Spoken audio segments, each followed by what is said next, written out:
It's November 1975, and a revolutionary chapter in the history of computers is about to begin. Bill Gates, a 20-year-old student at the prestigious Harvard University, interrupts his studies to devote himself to programming and to the development of his company, Microsoft. He will never return to his studies. But he is starting his journey to becoming one of the most successful entrepreneurs of all time and the richest people on the planet. A journey that is lined with huge successes, groundbreaking technological changes, remarkable life attitudes, and many controversies.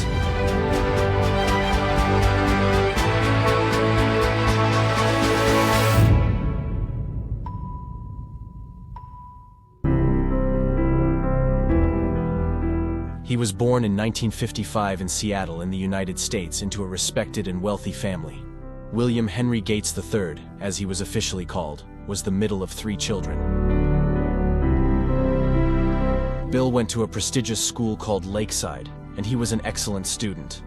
That's where he first got into computers. He spent all his free time in the computer lab, willing to get up in the middle of the night to get where very rare computers were. It was also where he met Paul Allen, 2 years his senior, with whom he formed a really interesting duo. The stocky and quiet Ellen was a complete counterpart to the small, childish-looking but all the more dashing Gates. Together, they made their first $20,000 by creating a program to measure traffic flow in Seattle. But the real ride was to begin a little later.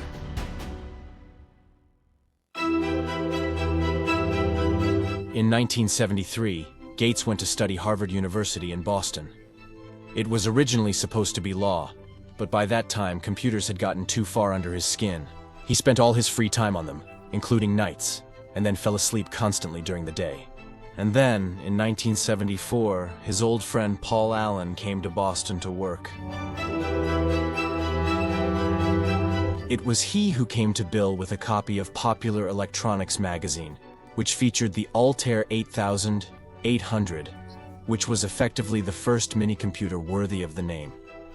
Gates and Allen immediately understood that a whole new era of small personal computers was coming, and that they would one day be in every home and every office. They went to the headquarters of MITS, the company that developed Altair, with the idea that they could offer a compiler that would allow the programming language BASIC to be used on their computers. They didn't have Altair themselves, and it wasn't true that they had a product ready. But they worked day and night for 2 months, and when Allen presented the new software to the company, it was a clear success. Gates later said it was the best program they had ever created.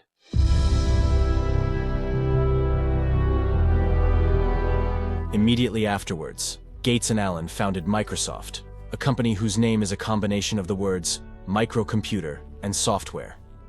This is a historic moment in the development of the entire software industry.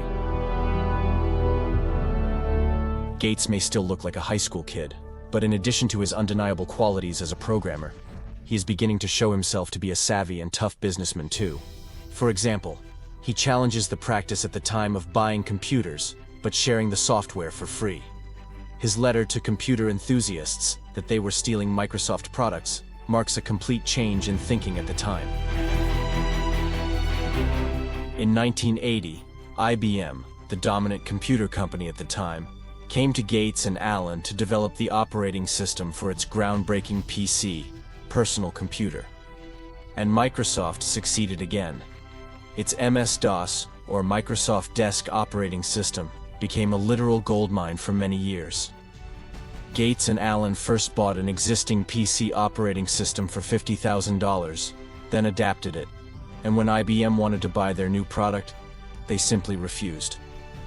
IBM thus did not own the rights to their system and had to pay them royalties on every unit sold. This started a huge boom for Microsoft, who soon began supplying their operating system to other PC manufacturers that existed at the time. By the early 80s, Microsoft was turning into a major corporation, employing dozens, then hundreds of people, and reporting revenues of hundreds of millions of dollars. In 1980, however, bad news comes. Paul Allen is diagnosed with Hodgkin's disease, a form of cancer.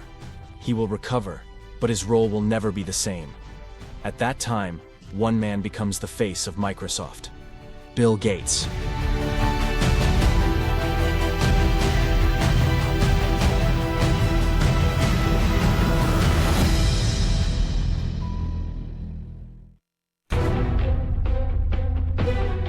Coincidentally, this is the beginning of a series of lawsuits that will haunt Microsoft for years to come. The first will be with Apple Company, today with the giant, but then more of an innovative company with Macintosh personal computers, for which Gates also created the operating system. Then, when Apple came up with its own groundbreaking product, based on a graphical interface where the user conveniently controls the computer with the mouse, Microsoft soon countered with a similar product called Windows.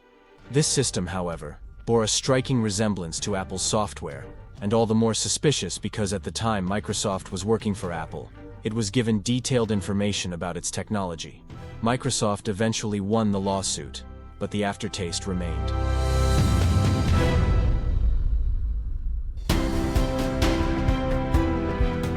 Then in 1990, Microsoft came out with an upgraded Windows and an Office suite of programs called Microsoft Office, and gained a de facto monopoly on operating systems for personal computers. By that time, Microsoft stock was already traded on the stock market, making Bill Gates the youngest billionaire in history to make his fortune on his own. In 1995, he went on to become the richest man in the world. He held the title with a 3-year break until 2017.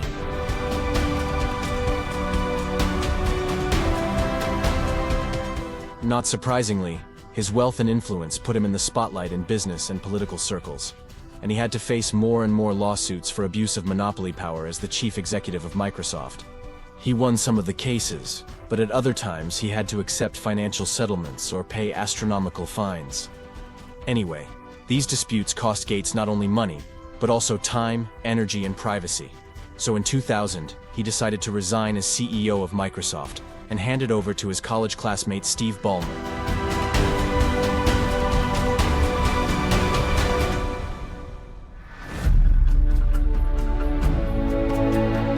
Everything we've said so far doesn't say much about the kind of person Bill Gates actually is. Extremely intelligent? Sure. Hardworking and creative? Of course. Tough and driven? Surely so. But beyond that? Then let's do it. At the age of 38, he married Microsoft employee Melinda French. Before that, they dated for 7 years. Prior to the ceremony, Bill secured permission to spend a few days each year with his previous partner, Anne Winbled.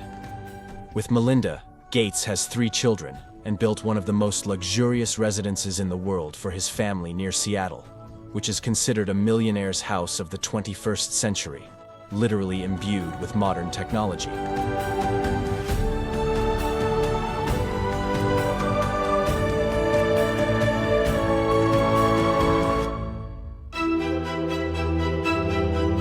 In the last decade, Gates has become associated with inappropriate behavior towards female Microsoft employees. One of these cases is believed to have led to his divorce from Melinda in 2021. She recently said, rather ambiguously, that she and her ex-husband are on friendly terms, but they are not friends. However, they continue to work together on charitable projects for the Bill and Melinda Gates Foundation. And that's another, completely different aspect of Gates's life. This foundation was established in 2000 and has given away over $50 billion to charitable projects. The money has gone into health, education, poverty, the environment, and many other areas, making Gates the most generous philanthropist in history. He even announced that he wanted to leave each of his children just $10 million. The rest will go entirely to charity, and the children will have to fend for themselves.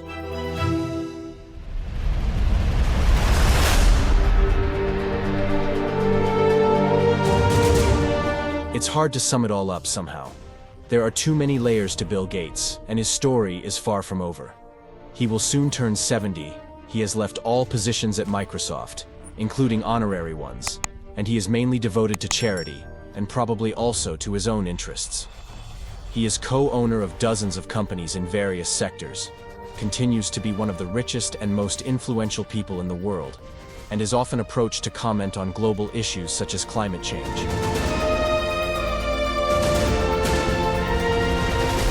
But what is 100% true is this. Few personalities have left such a noticeable mark on the field of technological development, which has effectively determined the entire development of mankind in the last half-century.